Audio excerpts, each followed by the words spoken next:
Bonjour, nous revoici au Kikar Musica avec Roni Akrish. Shalom, shalom. Historien, philosophe, qui commente les Haftarot depuis plusieurs semaines déjà. Et aujourd'hui, nous allons nous intéresser à la Haftara de la parashat Pinchas. Une paracha assez poétique d'une certaine manière et en même temps assez curieuse parce qu'il y a un rapport très personnel entre Dieu et celui qu'il choisit, son prophète, Élie. Et la première phrase, c'est « La main de l'Éternel fit signe à Eliaou ». Est-ce que tu pourrais nous commenter cette phrase « La main de l'Éternel fit signe à Eliaou ». Pourquoi est-ce que cette haftara commence de cette manière-là? Pourquoi n'aurait-on pas plutôt « Dieu parla à Eliaou » ? Pourquoi la main de l'Éternel fit signe à Eliaou? Est-il loin? En vérité, en hébreu, Nathalie, c'est Veyad Hashem Haïta El Eliahu Vayeshanes Motnav. Il était inspiré à ce moment-là. Ah. La main de l'Éternel, c'est l'inspiration qui est la sienne. Or, je te rappelle que cette haftara suit directement l'événement qui a eu lieu au Carmel, Haïfa. Qu'est-ce qu'il y a eu au Carmel? Il y a eu cette rencontre entre Eliaou, qui représenterait la foi d'Israël ancestrale, et les différents prêtres polythéistes adulant l'idolâtrie. Et sur ce mont Carmel, à son pied, le peuple est réuni. Et Eliaou interpelle les prêtres idolâtres en leur disant, puisqu'il y a la sécheresse sur la terre d'Israël, allons mes amis, priez, lamentez-vous. Il va aller plus loin, il va leur dire, puisque rien ne se passe, de se lacérer, de faire couler le sang, mais rien ne se passe, jusqu'à ce que Eliaou intervienne et un nuage apparaît au loin. Et on imagine que la pluie va tomber. Achav était présent. Isével, sa femme, qui en français donne un nom très joli, Isabelle, mais en hébreu, c'est nous faire entendre qu'elle n'est pas très recommandable, du point de vue politique, comportemental et de conduite. Eh bien, Achav s'en va, parce qu'il est dépité de voir ô combien Eliaou avait raison. Eliaou est inspiré à ce moment-là de quoi? De poursuivre Achav, pour avoir une discussion nez à nez, face à face. Alors, d'accord, mais là, dans cette haftara, Eliaou semble un petit peu déprimé. Ce qui est très curieux, il y a un ton quand même étrange et pas courant. On a Dieu qui cherche Eliaou, qui insiste, et Eliaou qui passe son temps à s'évincer, à s'éloigner, à l'éviter. Se rendant compte du danger, Eliaou se mit en route et s'enfuit pour sauver sa vie. Donc, il est inquiet pour sa vie. Ensuite, il s'arrêta, s'assit sous un genêt et demanda à l'Éternel de lui prendre la vie. Il s'écria, cela suffit. Et c'est pas tout, c'est pas tout. Ô Éternel, reprends mon âme, car je ne suis pas meilleur que mes pères. Donc, il est en très mauvaise forme. Il va se cacher, il dort, l'Éternel lui donne à boire. Et finalement, il semble tout le temps totalement déprimé, mais Dieu insiste. Alors pourquoi ce rapport et pourquoi cette espèce de découragement du prophète? Il faut remettre Dieu les ne choses. renonce pas. Il faut remettre le texte dans son contexte, comme disait Nietzsche, pour retrouver une perspective. Que se passe-t-il? La rencontre voulue par Eliaou avec Achav, roi d'Israël. Je parle du royaume d'Israël au nord, des 10 tribus. Il y a le royaume de Judée au sud, avec les tribus de Yehuda et Binyamin. Sa volonté de rencontrer le roi, c'est afin d'essayer d'asseoir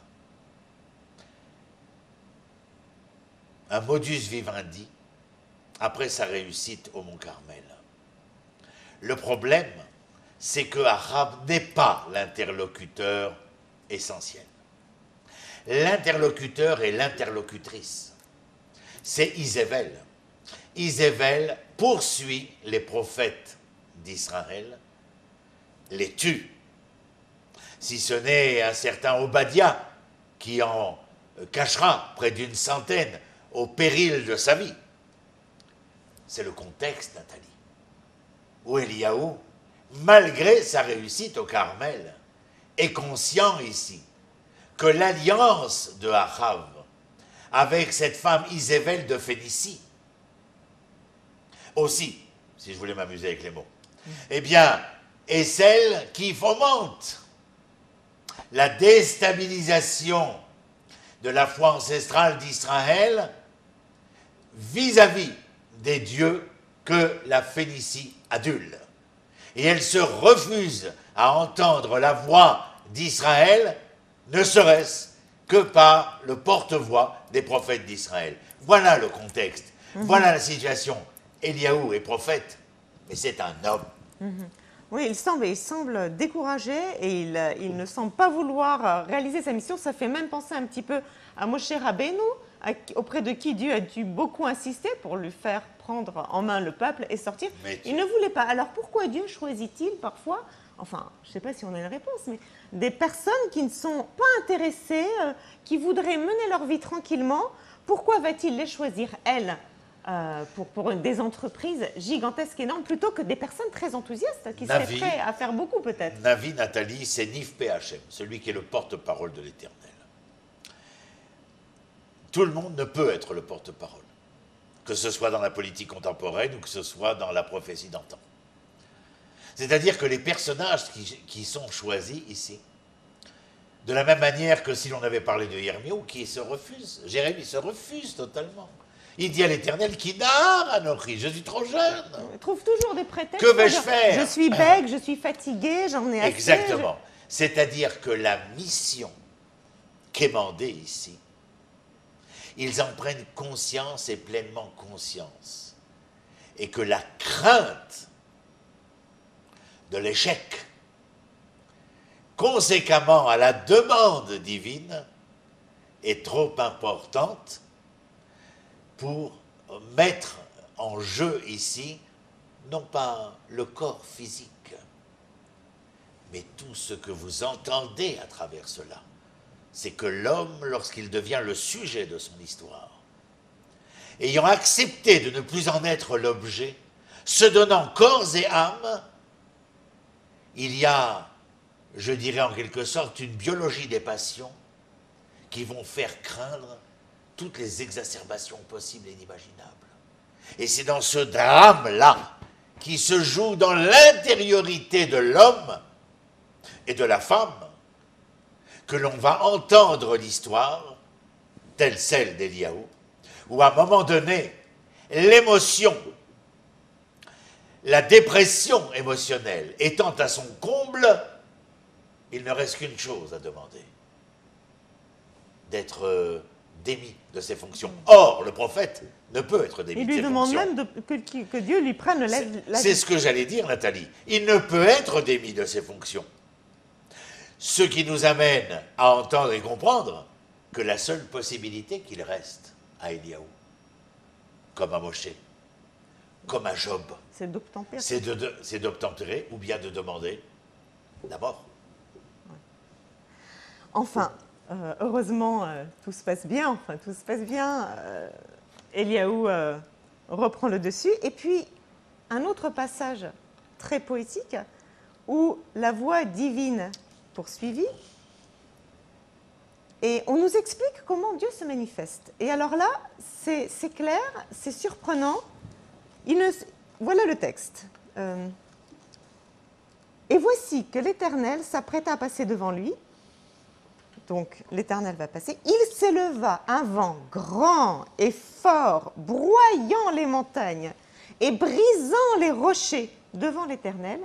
Mais l'Éternel n'était pas dans ce vent. Donc dans cette force, l'Éternel ne se trouvait pas. Après ce vent se produisit un tremblement de terre. Mais l'Éternel n'était pas non plus dans le tremblement de terre. Après le tremblement de terre vint un feu. Mais l'Éternel n'était pas non plus dans le feu. Où était l'Éternel? Après le feu se fit entendre une voix douce et harmonieuse. Et donc c'est là qu'était l'Éternel. Alors que nous apprend ce passage où ce qui est bruyant, qui broie, qui fait trembler, qui consume, qui brûle, qui est spectaculaire. Ce n'est pas là qu'il se trouve. Voilà.